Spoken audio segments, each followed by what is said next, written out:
بسم اللہ الرحمن الرحیم۔ شروع اللہ کا نام لے کر جو بڑا مہربان نہایت رحم والا ہے۔ والعصر ان الانسان لفی خسر الا الذین آمنوا وعملوا الصالحات وتواصوا بالحق وتواصوا بالصبر۔ عصر کی قسم کہ انسان نقصان میں ہے مگر وہ لوگ جو ایمان لائے اور نیک عمل کرتے رہے اور آپس میں حق پر چلنے کی تلقین اور صبر کی تاکید کرتے رہے۔ اللہ تبارک و تعالی کہے گا وعزتی وجلالی وکبریائی، میری عزت کی قسم، میرے جلال کی قسم، میری کبریائی کی قسم، میں ان تمام لوگوں کو جہنم سے نکال دوں گا جنہوں نے کلمہ لا الہ الا اللہ کا اقرار کر لیا ہوگا۔ ہود علیہ السلام نے اپنی قوم کو سمجھاتے ہوئے کہا تھا، قوم کے لوگوں، ان معبودان باطلہ کے سلسلے میں تم مجھ سے لڑتے ہو جن کو تم نے اور تمہارے آبا و اجداد نے مل کر بنایا ہے، اور ان کے معبود ہونے کی اللہ تبارک و تعالی نے کوئی دلیل نہیں اتاری ہے۔ ان الحمد للہ نحمده ونستعینه ونستغفره ونعوذ باللہ من شرور انفسنا وسیئات اعمالنا، من يهده الله فلا مضل له ومن يضلل فلا هادي له، وأشهد أن لا إله إلا الله وحده لا شريك له، وأشهد أن محمدًا عبده ورسوله۔ يا أيها الذين آمنوا اتقوا الله حق تقاته ولا تموتن إلا وأنتم مسلمون۔ يا أيها الناس اتقوا ربكم الذي خلقكم من نفس واحدة وخلق منها زوجها وبث منهما رجالا كثيرا ونساء، واتقوا الله الذي تساءلون به والأرحام إن الله كان عليكم رقيبا۔ يا أيها الذين آمنوا اتقوا الله وقولوا قولا سديدا يصلح لكم أعمالكم ويغفر لكم ذنوبكم، ومن يطع الله ورسوله فقد فاز فوزا عظيما۔ أما بعد، فإن أحسن الحديث كتاب الله، وخير الهدي هدي محمد صلى الله عليه وسلم، وشر الأمور محدثاتها، وكل محدثة بدعة، وكل بدعة ضلالة، وكل ضلالة في النار۔ أعوذ بالله السميع العليم من الشيطان الرجيم، بسم الله الرحمن الرحيم، والعصر إن الإنسان لفي خسر إلا الذين آمنوا وعملوا الصالحات وتواصوا بالحق وتواصوا بالصبر۔ یہ قرآن مجید کی ایک مختصر سی صورت ہے۔ الفاظ کے اعتبار سے یہ صورت بڑی ہی مختصر ہے، لیکن معانی کے اعتبار سے یہ صورت اس قدر عظیم ہے کہ امام شافعی رحمۃ اللہ علیہ اس صورت کے مقام و مرتبے کو بیان کرتے ہوئے فرماتے ہیں، لو ما انزل اللہ حجۃ علی خلقہ الا هذه السورۃ لکفتہم، کہ اگر اللہ تبارک و تعالی اپنے بندوں پر حجت قائم کرنے کے لیے صرف یہی ایک صورت نازل کر دیا ہوتا تو بندوں پر حجت کے لیے یہ صورت کافی تھی۔ امام شافعی رحمۃ اللہ علیہ کے اس مقولے کو امام ابن القیم اور امام ابن کثیر رحمۃ اللہ علیہ نے ان الفاظ میں بیان فرمایا ہے، لو تدبر الناس هذه السورة لوسعتهم، کہ اگر لوگ اس صورت کو غور سے پڑھ کر سمجھیں تو یہ ان کی رشد و ہدایت کے لیے کافی ہے۔ اس صورت کریمہ کی ابتدا اللہ تبارک و تعالی نے زمانے کی قسم سے فرمایا ہے، اللہ رب العالمین سب سے زیادہ سچا ہے۔ ومن اصدق من اللہ قیلا، اللہ سے زیادہ سچ بولنے والا کون ہو سکتا ہے؟ ومن اصدق من اللہ حدیثا، اللہ سے زیادہ سچی بات کس کی ہو سکتی ہے؟ لیکن اس صورت کریمہ میں جو باتیں اللہ رب العالمین نے بیان فرمایا ہے، ان باتوں کے مقام اور مرتبے کو واضح کرنے کے لیے اللہ رب العالمین نے زمانے کی قسم کھایا ہے۔ قرآن پاک میں اللہ تبارک و تعالی کئی مقامات پر اپنی مخلوقات میں سے بہت سارے چیزوں کی قسم کھایا ہے۔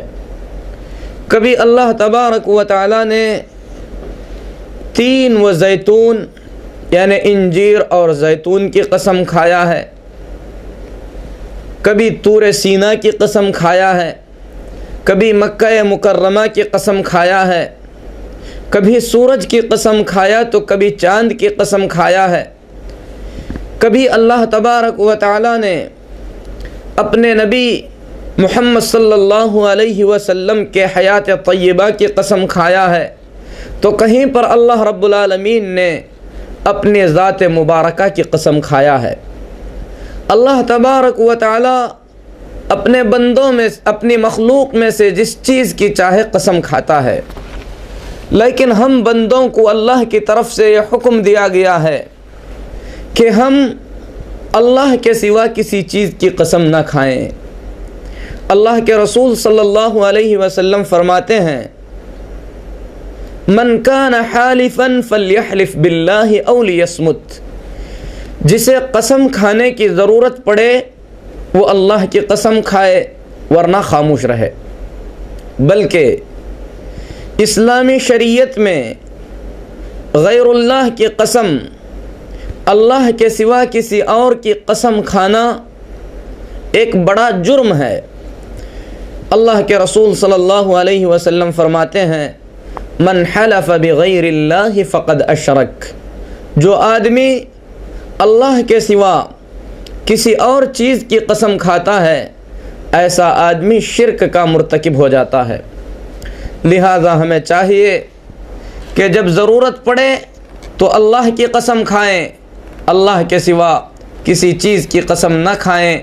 اللہ تبارک و تعالی اس سے منع فرماتا ہے۔ تو میرے محترم بھائیو، اس صورت کریمہ کی ابتدا اللہ رب العالمین نے زمانے کی قسم کھا کر فرمایا ہے، پھر اس کے بعد تاکید کے انداز میں اللہ رب العالمین نے یہ خبر دیا ہے کہ بے شک یقیناً انسان بہت بڑے نقصان میں ہے، یقیناً انسان خسارے میں ہے اور گھاٹے میں ہے۔ جس خسارے کا اللہ رب العالمین نے ذکر فرمایا ہے اس سے بڑے نقصان اور گھاٹے کا سوچا بھی نہیں جا سکتا۔ جس نقصان کا اللہ تعالیٰ نے ذکر فرمایا ہے وہ نقصان آخرت کا نقصان اور آخرت کی تباہی ہے۔ اللہ رب العالمین قسم کھا کر تاکیدی انداز میں یہ خبر دے رہا ہے کہ سارے کے سارے انسان نقصان اور گھاٹے میں ہیں، سوائے ان لوگوں کے جن میں 4 صفتیں پائی جائیں۔ سب سے پہلی صفت وہ لوگ ایمان والے ہوں، دوسری صفت وہ لوگ نیک اعمال کر رہے ہوں، تیسری صفت آپس میں ایک دوسرے کو صبر کی و حق کی تلقین کریں، اور چوتھی صفت آپس میں ایک دوسرے کو صبر کی تلقین کریں۔ اللہ فرماتا ہے الا الذین آمنوا، سوائے ان لوگوں کے جو ایمان لائیں، وعملوا الصالحات، نیک اعمال کرتے رہیں، وتواصوا بالحق، آپس میں ایک دوسرے کو حق بات کی وصیت کریں، آپس میں ایک دوسرے کو حق بات کی تلقین و تبلیغ کریں، وتواصوا بالصبر، اور آپس میں ایک دوسرے کو صبر کی وصیت کرتے رہیں۔ تو اللہ کے جن بندوں میں یہ 4 صفتیں ہوں گی وہ اللہ رب العالمین کے بتائے ہوئے نقصان اور گھاٹے سے بچ پائیں گے، ورنہ اللہ رب العالمین نے قسم کھا کر تاکیدی انداز میں یہ خبر دیا کہ سارے کے سارے انسان نقصان اور گھاٹے میں ہیں۔ تو اس مختصر سی صورت میں اللہ تبارک و تعالی نے کامیاب ہونے والے اپنے بندوں کی سب سے پہلی صفت ایمان بتلایا ہے۔ ایمان ایک عظیم چیز ہے، اسی لیے اللہ کے رسول صلی اللہ علیہ وسلم اپنے صحابہ اکرام رضوان اللہ علیہم اجمعین کو سب سے پہلے ایمان کی تعلیم دیا کرتے تھے۔ حضرت جندب بن عبداللہ رضی اللہ تعالی عنہ بیان فرماتے ہیں، حدیث ابن ماجہ کی ہے اور امام البانی رحمۃ اللہ علیہ نے حدیث کو صحیح کہا ہے۔ حضرت جندب بن عبداللہ رضی اللہ تعالی عنہ فرماتے ہیں، کننا مع النبی صلی اللہ علیہ وسلم ونحن فتیان حزاورہ، ہم رسول اللہ صلی اللہ علیہ وسلم کے ساتھ ہوا کرتے تھے اور اس وقت ہم لوگ نوجوان تھے، یعنی جوانی کے ابتدائی مرحلے میں تھے۔ فتعلمنا الایمان قبل ان نتعلم القرآن، تو ہم نے قرآن کی تعلیم سیکھنے سے پہلے ایمان سیکھا۔ ثم تعلمنا القرآن، ایمان سیکھنے کے بعد ہم نے قرآن مجید کو سیکھا۔ فازددنا به ایمانا، ایسا کرنے سے ہمارے ایمان میں اضافہ ہو گیا۔ تو بات واضح ہو گئی کہ اللہ کے رسول صلی اللہ علیہ وسلم صحابہ کرام رضوان اللہ علیہم اجمعین کو سب سے پہلے ایمان کی تعلیم دیا کرتے تھے، پھر اس کے بعد انہیں قرآن مجید کی تعلیم دی جاتی تھی جس سے ان کے ایمانوں میں اضافہ ہوا کرتا تھا۔ اسی لیے امام بخاری رحمۃ اللہ علیہ اپنی صحیح میں اس طریقے سے باب باندھتے ہیں، باب العلم قبل القول والعمل، یعنی اس بات کے بیان میں کہ علم حاصل کرنا اور سیکھنا عمل کرنے اور کہنے سے پہلے ضروری ہے۔ اور اس کی دلیل میں امام بخاری رحمۃ اللہ علیہ نے اللہ رب العالمین کا یہ فرمان ذکر فرمایا، فَاعْلَمْ أَنَّهُ لَا إِلَهَ إِلَّا اللَّهُ وَاسْتَغْفِرْ لِذَنبِكَ، جان لو کہ اللہ کے سوا کوئی عبادت کے لائق نہیں، پھر اس کے بعد اپنے گناہوں کی مغفرت طلب کرو۔ امام بخاری رحمۃ اللہ علیہ فرماتے ہیں، فَبَدَأَ بِالْعِلْمِ قَبْلَ الْقَوْلِ وَالْعَمَلِ، اللہ تبارک و تعالی نے عمل کرنے اور کہنے سے پہلے سیکھنے کا حکم دیا۔ تو رسول اللہ صلی اللہ علیہ وسلم صحابہ کرام رضوان اللہ علیہم اجمعین کو پہلے ایمان کی تعلیم دیا کرتے تھے، پھر اس کے بعد قرآن مجید کی تعلیم دیا کرتے تھے جس سے ان کے ایمانوں میں اضافہ ہوتا تھا۔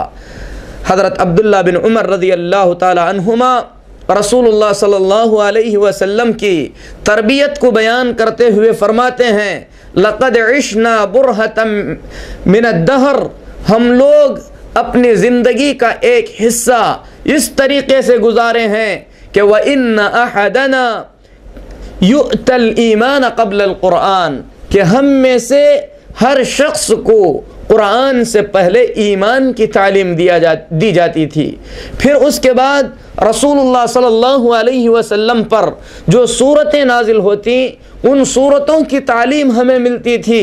تو اس کا فائدہ یہ ہوتا کہ ہم لوگ قرآن مجید کو ایمان کے بعد سیکھ کر اس کے حلال کو حلال سمجھ کر عمل کرتے تھے، اس کے حرام کو حرام سمجھ کر رک جایا کرتے تھے، اور جن چیزوں سے اللہ تبارک و تعالی نے منع فرمایا ان چیزوں کا کبھی ارتکاب نہیں کرتے تھے۔ اس دور میں میں کیا دیکھ رہا ہوں کہ کچھ لوگوں کو ایمان سے پہلے قرآن کی تعلیم دی جا رہی ہے، اور نتیجہ یہ ہو رہا ہے کہ وہ لوگ نہ تو اللہ کی حلال کردہ چیزوں کو حلال سمجھتے ہیں، نہ اللہ کی حرام کردہ چیزوں کو حرام سمجھتے ہیں، نہ اللہ تبارک و تعالیٰ کے حکم کو بجا لاتے ہیں، اور نہ ہی اللہ کی منع کردہ چیزوں سے اپنے آپ کو روکتے ہیں۔ یہ صحابی جلیل حضرت عبداللہ بن عمر رضی اللہ تعالی عنہ کا بیان ہے۔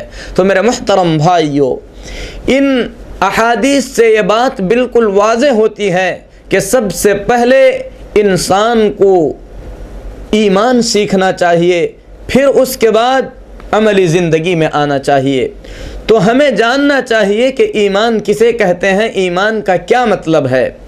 ایمان کا مطلب ہے دل کا عقیدہ، دل سے کچھ باتوں کو ماننا، زبان سے ان باتوں کا اقرار کرنا اور عملی زندگی میں اس کے مطابق کر کے دکھلانا۔ الایمان اعتقاد بالجنان، ایمان دل سے کچھ باتوں کے عقیدے کا نام ہے۔ وقول باللسان، اور زبان سے اس عقیدے کو بیان کرنے کا نام ہے۔ وعمل بالارکان، اور اپنے اعمال میں اس کے مطابق کر کے دکھلانے کا نام ہے۔ یزید بالطاعۃ وینقص بالمعصیہ، ایمان اللہ کی اطاعت اور فرما برداری سے بڑھتا ہے اور اللہ تبارک و تعالیٰ کی نافرمانی سے گھٹتا ہے۔ تو ایمان 3 چیزوں کا نام ہے، دل سے ماننا، زبان سے اقرار کرنا، اعمال سے اس کے مطابق کر کے دکھلانا۔ امام بخاری رحمۃ اللہ علیہ فرماتے ہیں لقیت اکثر من 1000 من العلماء، میری ملاقات 1000 سے زیادہ ایسے علماء سے ہوئی ہے جن میں سے ہر شخص یہ کہتا تھا ان الایمان قول وعمل، کہ ایمان کچھ باتوں کو کہنے اور اس کے مطابق عمل کرنے کا نام ہے۔ اللہ رب العالمین کی اطاعت اور فرما برداری سے بڑھتا اور اللہ کی نافرمانی سے ایمان گھٹتا ہے۔ تو میرے محترم بھائیو، وہ کون سی چیزیں ہیں جن کو دل سے مانا جائے، وہ کون سی چیزیں ہیں جن کا زبان سے اقرار کیا جائے، وہ کون سی چیزیں ہیں جن کے مطابق عمل کر کے دکھلایا جائے، اس کو بیان کرنے سے پہلے میں اللہ رب العالمین کی کتاب سے ان چیزوں کی دلیلوں کو واضح کرنا ضروری سمجھتا ہوں، جن سے یہ پتہ چلتا ہے کہ ایمان دل سے ماننے، زبان سے اقرار کرنے اور عمل سے کر دکھلانے کا نام ہے۔ دل سے ان چیزوں کا یقین کرنا ضروری ہے۔ اس سلسلے میں اللہ تبارک و تعالیٰ کا یہ فرمان ہے والذی جاء بالصدق وصدق به اولئک هم المتقون، جو اس سچائی کو بیان کرتا ہے اور اس کے مطابق عمل کرتا ہے، ایسا ہی شخص متقی اور پرہیزگار ہے۔ ان کا مقام کیا ہوگا؟ اللہ رب العالمین فرماتا ہے لَهُمْ مَا يَشَاءُونَ فِيهَا، ان لوگوں کو وہ لَهُمْ مَا يَشَاءُونَ عِنْدَ رَبِّهِمْ، ایسا کرنے والوں کو ان کے رب کے پاس وہ سب کچھ ملے گا جو ان کا جی چاہے گا۔ ذَلِكَ جَزَاءُ الْمُحْسِنِينَ، نیک کام کرنے والے، اچھا کرنے والوں کو ہم ایسے ہی بدلہ دیتے ہیں۔ ابراہیم علیہ السلام کے سلسلے میں اللہ رب العالمین فرماتا ہے وَكَذَلِكَ نُرِي إِبْرَاهِيمَ مَلَكُوتَ السَّمَاوَاتِ وَالْأَرْضِ، اسی طریقے سے ہم نے ابراہیم علیہ السلام کو آسمانوں اور زمینوں کی نشانیاں دکھلائیں لِيَكُونَ مِنَ الْمُوقِنِينَ، تاکہ وہ یقین کرنے والوں میں سے ہو جائے۔ یعنی اللہ تبارک و تعالیٰ نے یہاں یقین کو ایمان قرار دیا۔ اسی طریقے سے حضرت امام قاضی عیاض رحمۃ اللہ علیہ فرماتے ہیں لیس الایمان بالتحلی ولا بالتمنی، ایمان ڈرامے اور ڈھونگ کا نام نہیں ہے، ایمان صرف زبان سے تمنا اور امید کرنے کا نام نہیں ہے، ولکن الایمان ما وقر فی القلب وصدقہ الاعمال، لیکن ایمان اس چیز کا نام ہے جو دل میں واقع ہو جائے، لیکن ایمان ان باتوں کا نام ہے جو آدمی کے دل میں واقع ہو جائے اور اعمال سے اس کی تصدیق ہو۔ تو میرے محترم بھائیو، امام قاضی عیاض رحمۃ اللہ علیہ نے دل کے عقیدے کو ایمان سے تعبیر کیا ہے۔ اسی طریقے سے ایمان کا اظہار کیا جائے، اس سلسلے میں اللہ تبارک و تعالیٰ قرآن پاک میں فرماتا ہے قولوا آمنا باللہ وما انزل الینا وما انزل الی ابراہیم و اسماعیل و اسحاق و یعقوب والاسباط، کہو کہ ہم ایمان لاتے ہیں ان تمام چیزوں پر جو ہمارے رب کی جانب سے ہماری طرف اتاری گئی ہیں، اور ان تمام باتوں پر بھی ہم ایمان لاتے ہیں جو ابراہیم، اسماعیل، اسحاق اور یعقوب علیہم الصلاۃ والتسلیم پر اللہ کی جانب سے اتاری گئی ہیں۔ تو اللہ تبارک و تعالیٰ نے یہاں پر ایمان کا حکم دیا کہ ایمان کا اپنی زبانوں سے اقرار کیا جائے۔ اسی طریقے سے زبان سے جو لوگ ایمان کا اقرار کرتے ہیں ان کی تعریف کرتے ہوئے اللہ تبارک و تعالیٰ فرماتا ہے ان الذین قالوا ربنا اللہ، ہمارے وہ بندے جو کہتے ہیں کہ ہمارا رب اللہ ہے، ثم استقاموا، پھر اس پر جمے رہتے ہیں۔ اللہ تبارک و تعالیٰ نے اس کا بدلہ بیان فرمایا کہ ایسے لوگوں پر رحمت کے فرشتے نازل ہوتے ہیں، انہیں تسلی دیتے ہیں موت کے وقت کہ تمہیں گھبرانے اور غم زدہ ہونے کی کوئی ضرورت نہیں ہے۔ تو اللہ تبارک و تعالیٰ نے اپنے ان بندوں کی تعریف فرمائی جو اللہ کو اپنا رب زبان سے کہتے اور اس پر جمے رہتے ہیں۔ اسی طریقے سے اللہ کے رسول صلی اللہ علیہ وسلم فرماتے ہیں امرت ان اقاتل الناس حتى يشهدوا ان لا الہ الا اللہ، مجھے اللہ کی طرف سے یہ حکم ملا ہے کہ میں لوگوں سے لڑتا رہوں اس وقت تک جب تک کہ لوگ کلمہ لا الہ الا اللہ کا اقرار نہ کر لیں۔ تو مطلب یہ ہے کہ ایمان کا زبان سے اقرار کرنا ضروری ہے، اسی طریقے سے اعمال سے اس کے مطابق کر کے دکھلانا ضروری ہے۔ اس سلسلے میں اللہ رب العالمین اپنی کتاب پاک میں فرماتا ہے یا ایھا الذین آمنوا ارکعوا واسجدوا واعبدوا ربکم وافعلوا الخیر لعلکم تفلحون، اے میرے بندو، اے وہ لوگوں جو ایمان لائے ہو، رکوع کرو، سجدہ کرو، نیک اعمال کرو، اپنے رب کی عبادت کرو، ایسا کرو گے تو تم کامیاب ہو جاؤ گے۔ یعنی اللہ تبارک و تعالیٰ نے ایمان کے درست ہونے کے لیے یہ شرط بیان فرمائی کہ بندہ نیک اعمال انجام دیا کرے۔ تو میرے محترم بھائیوں،